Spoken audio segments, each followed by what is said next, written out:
Joining me now is the author of international bestsellers, including his latest work on democracies and death cults, Douglas Murray. Let's start in the US and President Donald Trump declaring he wants to permanently pause migration from third world countries into the US. He wants a thorough review of asylum programs, and Homeland Secretary Kristi Noem said earlier today she's going to recommend a travel ban on several more countries, Douglas.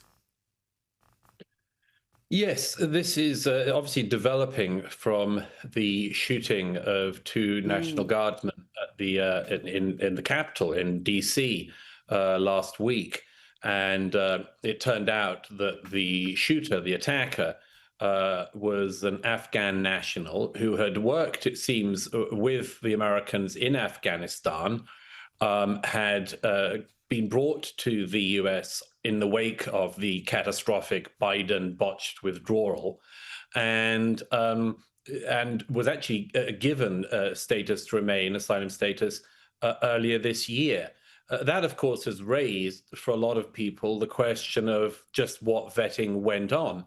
The President Trump said, if you look at the plane loads of Afghans that the Americans were trying desperately to get out in that unbelievable muddle and disaster of a withdrawal, he said, well, you know, how could they all have been vetted? And that's a perfectly good question. But it's a very delicate one, in my view, because, of course, there will be some people who worked with American forces in Afghanistan, who worked very closely with them and loyally with them, who deserve to be treated with loyalty in return.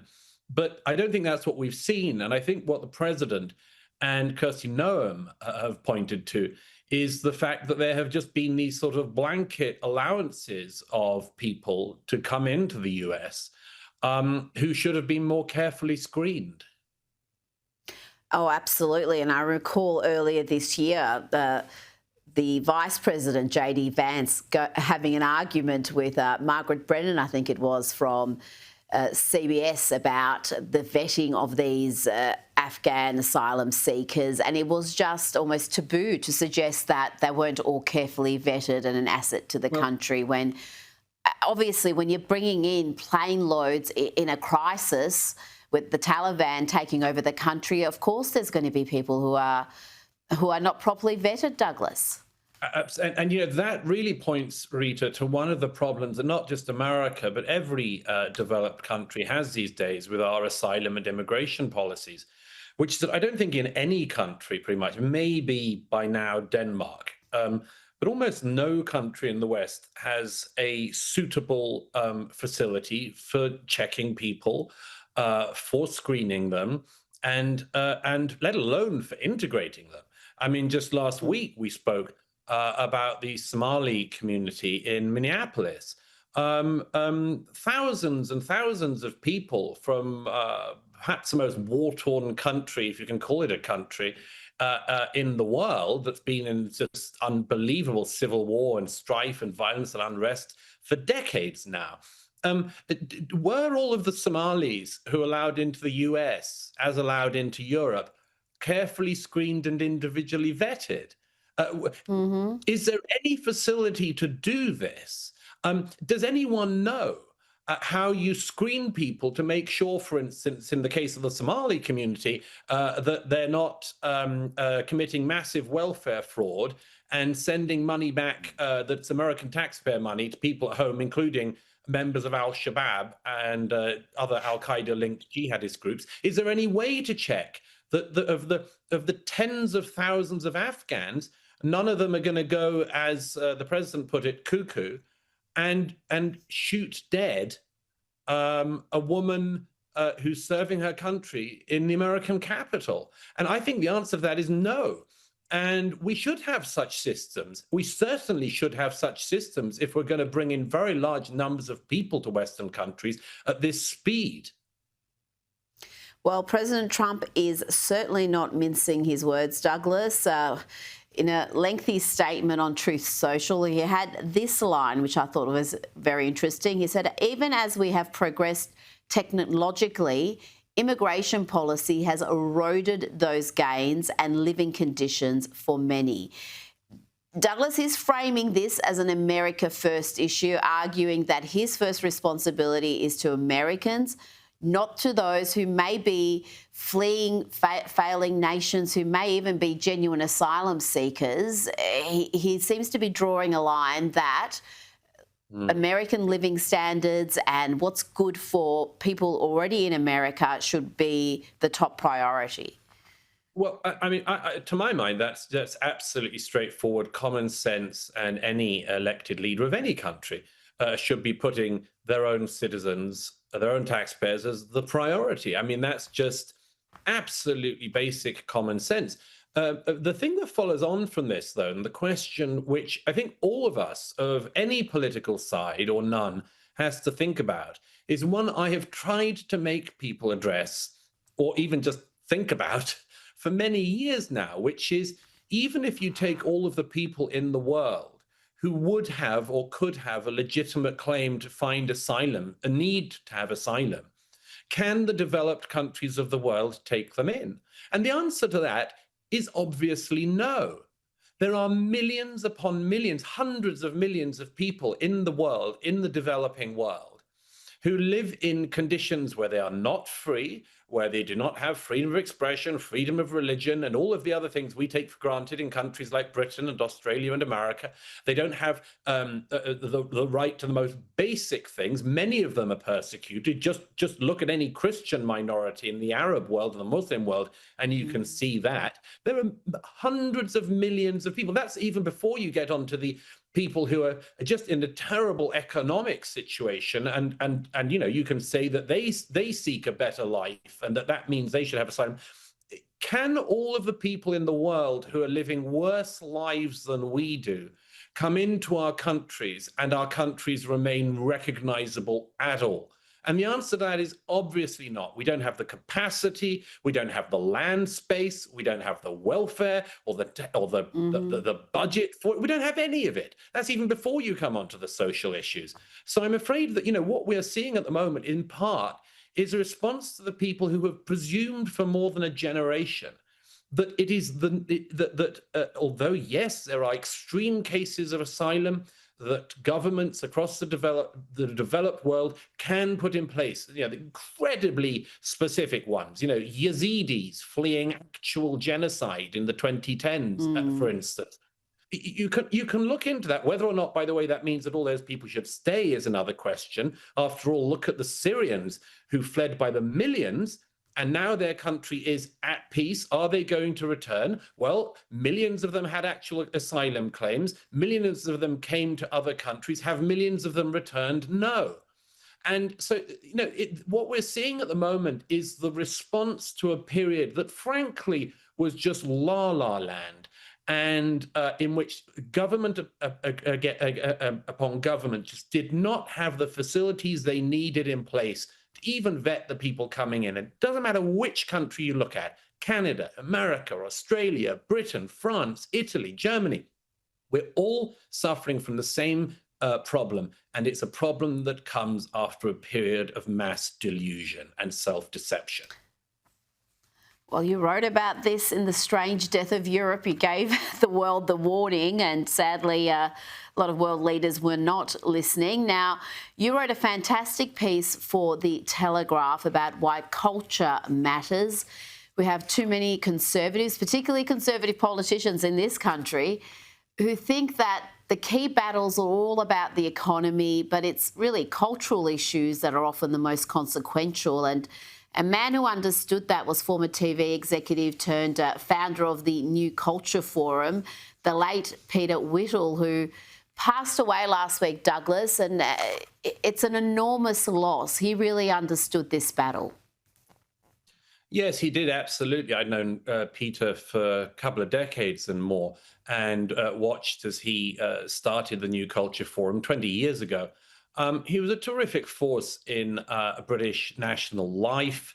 He entered politics, and most importantly, he founded the New Culture Forum. And it was his insight a long time ago that other people have also been credited with, but I mean, he really practiced it, that it is the case that politics is downstream from culture.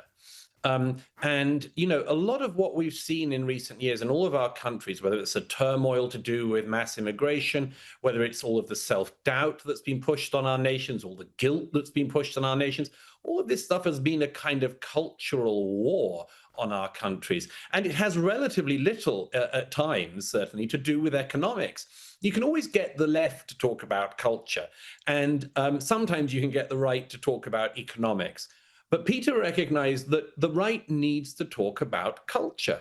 And that includes not just what you're against, but what you're for. Not just what you don't want to see, but what you do want to see. Peter was intensely proud of British and especially English culture. He wasn't one of those people, he didn't think that we should all look down on what we'd inherited. He was proud of it. He was particularly proud of what the working classes in the UK had given through their hard work, labor, and much, much more that had created the culture which we inherited in Britain. And he didn't want to give it up. He didn't want to see it handed away. And so, yes, he for 2 decades, he founded an organization that has spread now across the United Kingdom, in which people come together, not just to say what they don't like about the things that are coming up in the arts and architecture and so on, but to celebrate, revere, and carry on the things in our culture which are good.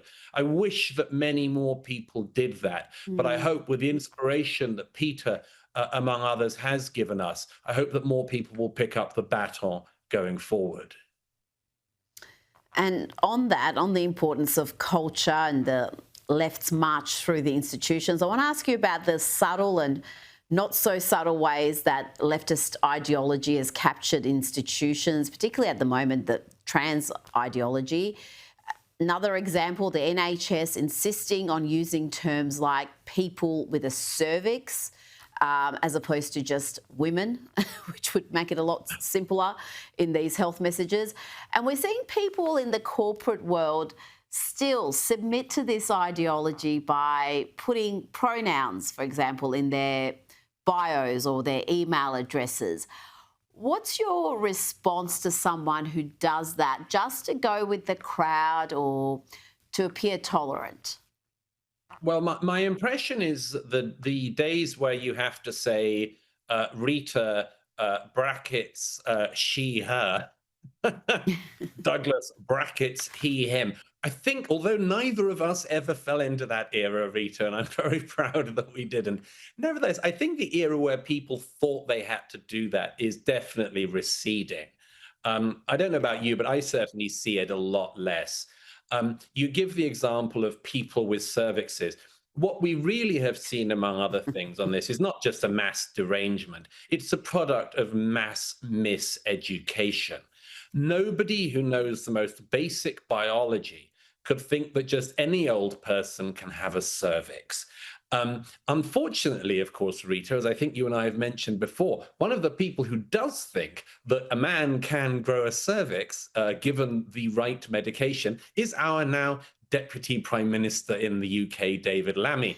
An absolute genius. And when he was asked on a show some time ago, but, can somebody born a man, can they actually become a woman? And he said, well, I think they can. And yeah, I mean, if you have the right, and they said, can they get a cervix? He said, yes, I think they can grow a cervix. These, Rita, are our leaders. Wow. You can't expect kids in schools to know basic biology if we're led by people who think that we're kind of pieces of Lego on which you can just stick bits and then take them off. And it's so deranging, so ridiculous. But as I say, I think that era might be receding. Well, let's hope so. Sadly, it's still very prevalent in this country. We've kind of still haven't had the awakening to this, the excesses of the trans movement. We're still handing out puberty blockers. Maybe, Rita, you or somebody else could ask your Prime Minister whether he believes he can grow a cervix. I mean, whether or not he wants to, I suppose, is another question. Maybe he could feel the temptation to. But just ask him if he thinks that's possible, if it could be on his agenda someday. And if he says that he could grow one, then we know we're dealing with an absolute idiot.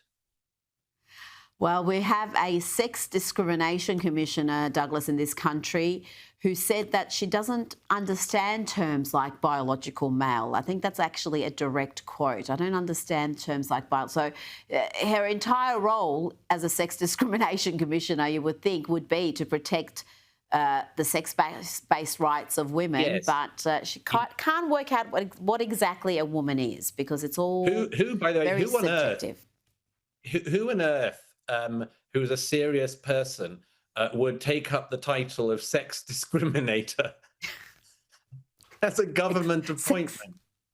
I'm the official government-appointed sex discriminator. Watch out, I might come knocking. Sex discrimination commissioner who doesn't know what a woman is. That's Australia in 2025. Douglas Murray, thank you so much for your time tonight. Great pleasure. Thank you.